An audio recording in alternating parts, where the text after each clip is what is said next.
On his final day, when I knew that it was going to be his final night and we made the phone calls to the rest of the family, I rang my sister. She said, I know. I said, well, how do you know? She said, I've had a visitor. I said, who's the visitor? The signs are there, but you need to see them.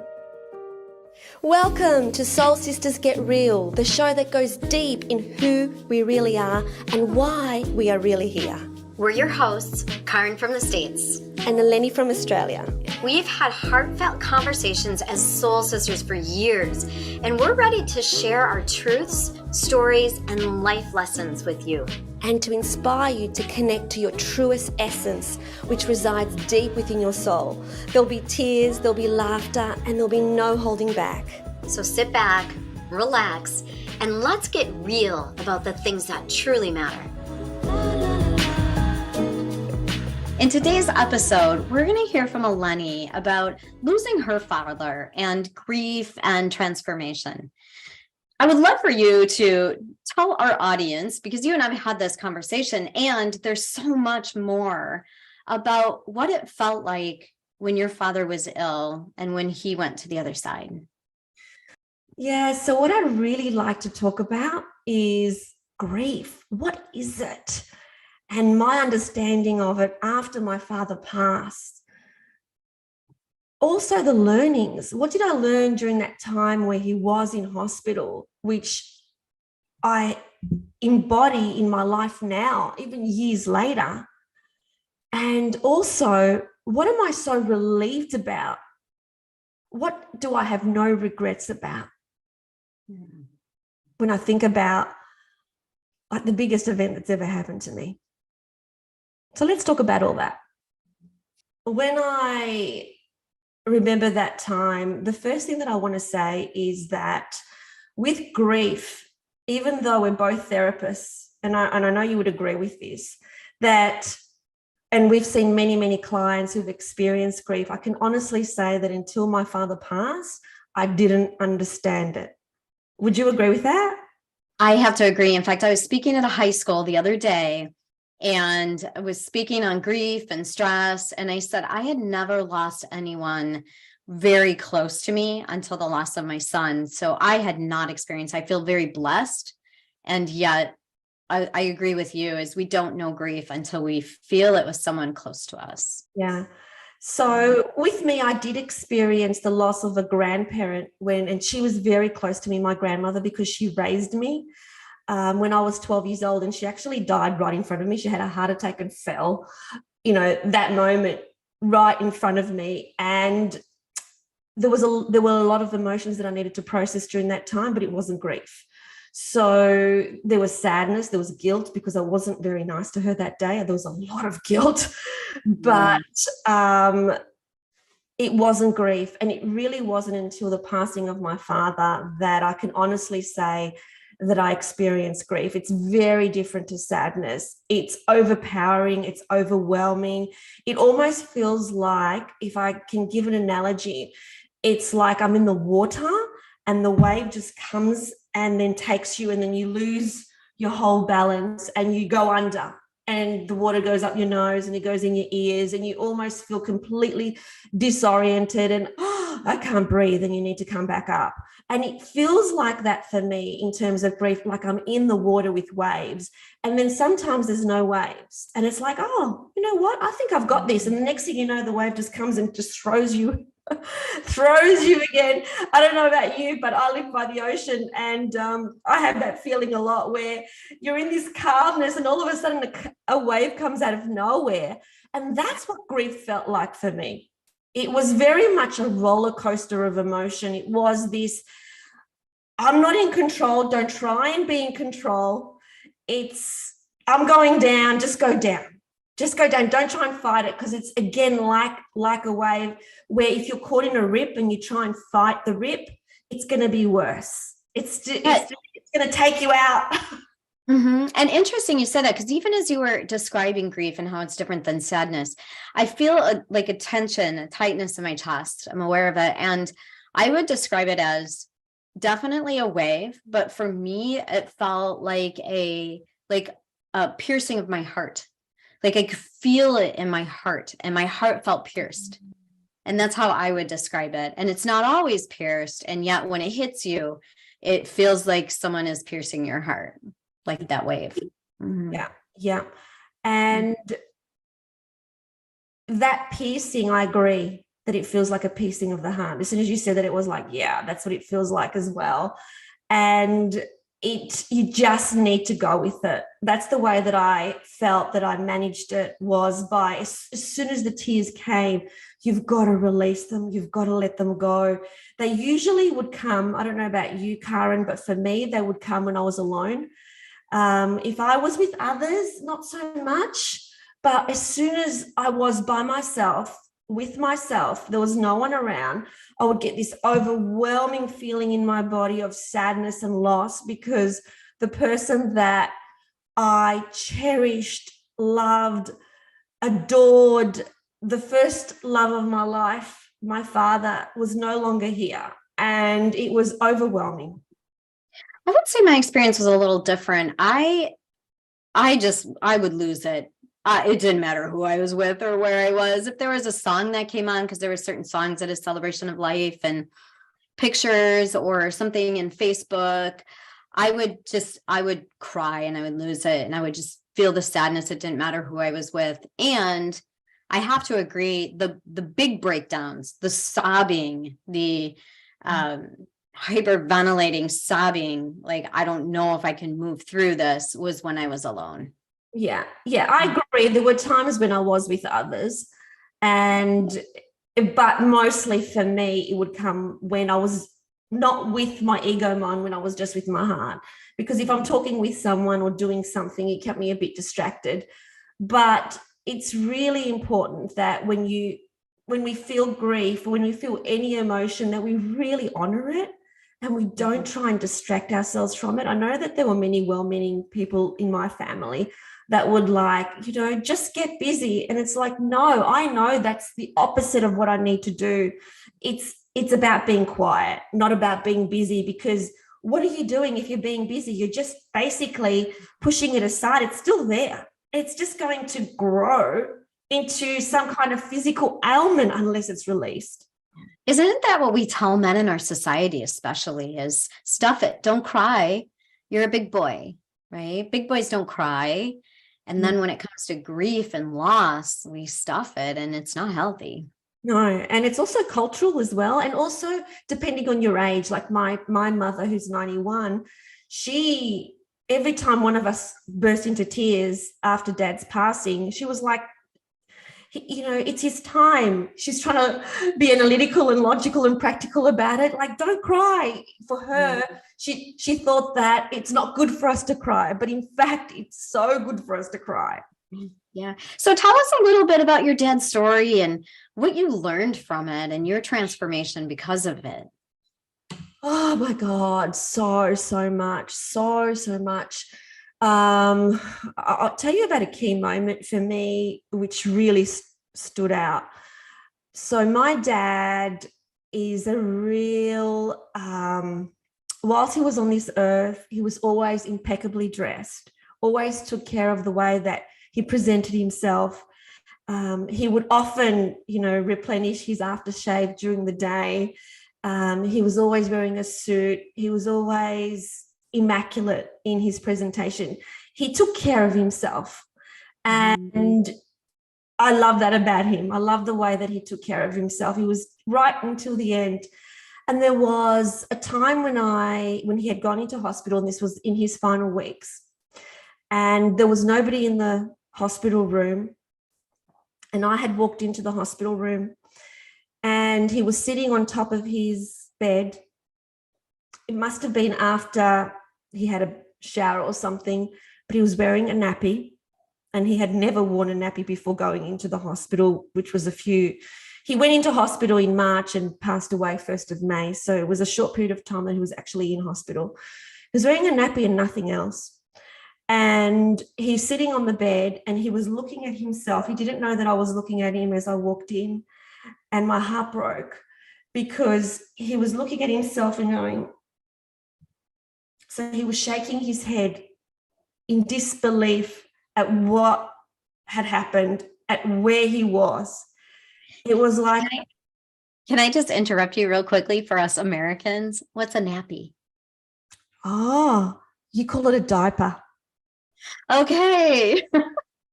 I'm thinking Yeah. underwear, pajamas. Yeah.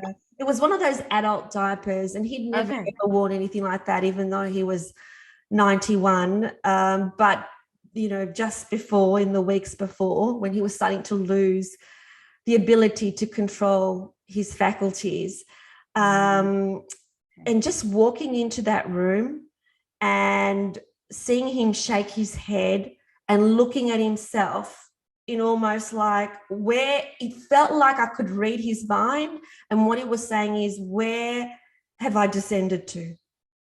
What has become of me? This is a man who very well spoken, a poet, always smelled beautiful, always looked amazing, very good looking man. And there he was with nothing.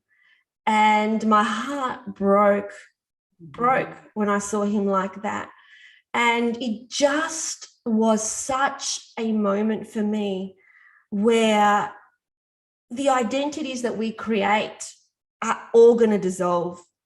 So here's a man who created a beautiful identity as a poet and a well-dressed man who was sitting there with nothing else but a diaper on. And it just brought me back to the realness of who we really are and how we leave this earth, which is with nothing. We don't leave with anything. There's no clothes, no beautiful outfits, no, the outfit that we wear as humans in life is not coming with us. Right. The identity is not coming with us. And so that was a big, big moment for me, that kind of realization of, in the end, what are we taking with us? Dad's not taking anything with him, but at the same time, what he is taking with him is who he was on this earth, which is a person that touched so many lives with his singing and his poetry and his loving, caring nature. So what really matters at the end, what really matters? And that was a huge learning and it's something we always know, but it sometimes gets put in the back of our mind as to how important relationships are. Absolutely. I think about that also with Josh, as he worked so hard. He was only 23 and he had bought a house maybe 6 months prior to him passing, and he's gone and there's his house that he worked so hard for, right? Same thing, like the house is still there. Yeah. So, yeah. And I love that my parents always knew that even though they were immigrants from Cyprus and they came here with nothing, it was our house that everybody would come to every weekend to have a party, to have a get together. My parents never complained about the cost of anything. They just wanted to be surrounded by people. And when I saw how people were impacted when my father passed, I just felt what a legacy that he's leaving behind, this legacy of touching so many people's lives, because we would FaceTime our relatives from overseas in his final weeks, for people to say goodbye and so on, and they're crying. He touched so many lives. Even recently, I went to a funeral and the person told me that, who was my godbrother, he said, "Oh, your dad, he made us cry with his songs and his poetry." And he would sing for that person. He would create a song for that person. If somebody was visiting, he would create something for them. And he made people feel special. That's what really matters. Yeah. So tell us a bit about when you noticed he wasn't sleeping and you held his hand. Yeah. I was very fortunate, because so grateful, because I know not many people had this opportunity, but my father passed during this pocket of time in Melbourne, Australia, where restrictions were lifted. And it really was a pocket, because on either side we had long restrictions, which meant I wouldn't have been able to visit him, which I don't know how I would have coped if that would be the case. And because he had cancer, he was in a hospital that is basically one of the best in the world, which meant that there was a bed there for somebody else to stay. And so me being the youngest and me absolutely wanting to spend every single moment with him, I stayed with Dad every night in hospital. And I would continue, even during the night, it's almost like, when you first have a baby and your mind is never really switched off because you feel responsible for the other person in the room. Like, are they breathing? Are they okay? And I noticed, I just had this feeling that Dad's awake. And so I woke up in the middle of the night and I looked at him and he was wide-eyed. He was wide-eyed and just looking. And I said to him, Dad, don't you want to sleep tonight? And he said, no. And so I said, if you're not sleeping, I'm not sleeping. We're going to be awake together. And I just sat next to him and I held his hand and he held my hand so tight. Like he didn't have much strength in any other part of his body, but his left hand, he could right to the very end. He could hold really, really tight. And I just had my fingers intertwined with his. And we just sat in silence. And I felt his love. And I know he felt my love. And they were moments that I cherish forever. And during those times, I really thought about the people who suffered during COVID, who were not able to do this with their loved ones because they weren't able to go to the hospital, where their loved ones had to be with nursing staff that were head to toe with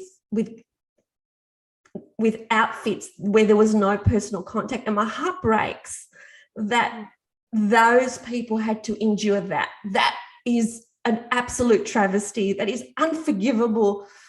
The times that we went through where that kind of human contact was completely eliminated, which is so important. I can't imagine having this kind of peace in my heart without having the opportunity to spend those precious nights and precious days with my father. So can I ask a question around that? Were you ever able to have the conversation with your dad about what happens when he's no longer on this earth? No. I didn't. He didn't really want to talk about it. And I just left him. Like, I would ask him, like, can you see anybody? Like, as he was approaching, is anything going on for you? But he really just the nurses called him, his name is Stratus, and the nurses called him Stoic Stratus because nothing was a problem. He was just happy with everything. He wouldn't complain about anything. And so I don't think he wanted to upset us. I think it was for us.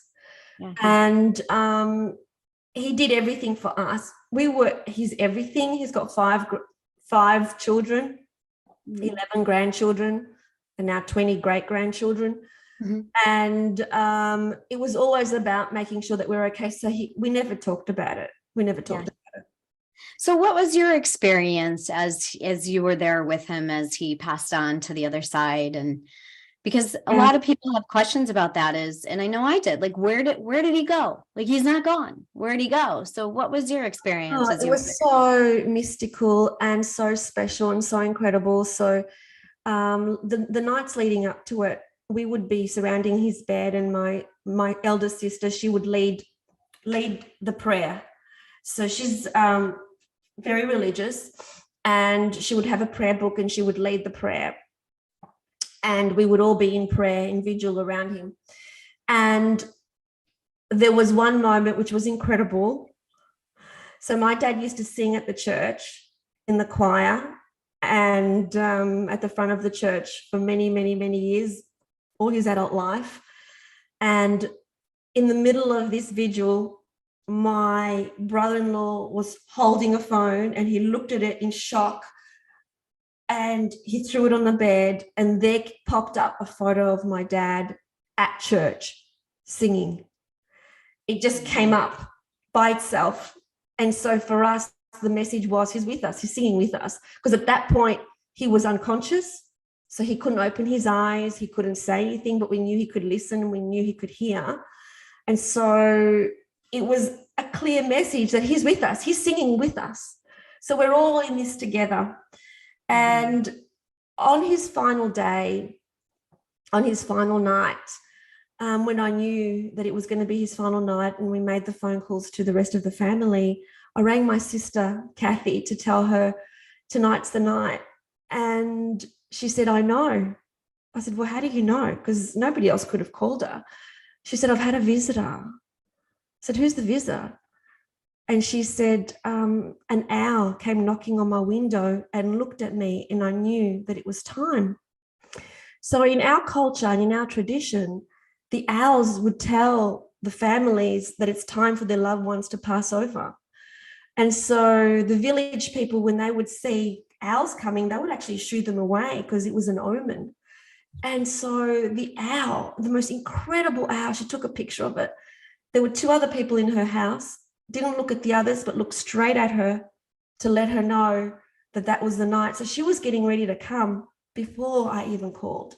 And so all these mystical, incredible events, there's many things that happened during the final weeks, but this is the key, Karen.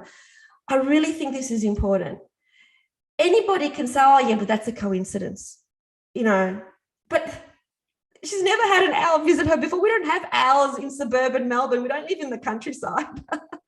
It is about the signs are there, but you need to see them. There are many things that happened during the last few weeks of the time that he was on earth. His exact passing, for example, even though my brother-in-laws and sister-in-laws were all there, my brother-in-laws and sister-in-laws had actually fallen asleep, and the only ones around his bed at the time of his passing were his 5 children. It was incredible. The in-laws, he loved them, but the soul chooses when they pass. His children were surrounding him. And so they choose the exact moment. Whereas previously, because I was sleepless for so long, I had fallen asleep, but something got me up and got me to the bed, and I was there with my siblings. There are so many incredible moments, and all of this information that we receive from the other side is so helpful, because we know that they haven't turned to dust. We know that they're transforming. We can feel it. So when we listen and when we watch for the signs, we know that our loved ones are with us. Yeah, absolutely. And I wasn't aware of that either. And like you said, it's not seeing the signs, it's being open to the signs. And it's incredible, whether it's coins or feathers or, electronics or birds. A lot of times birds, we talk about cardinals. When you're open to it and you're watching for them, you realize that the signs are there. They are sending you messages all the time.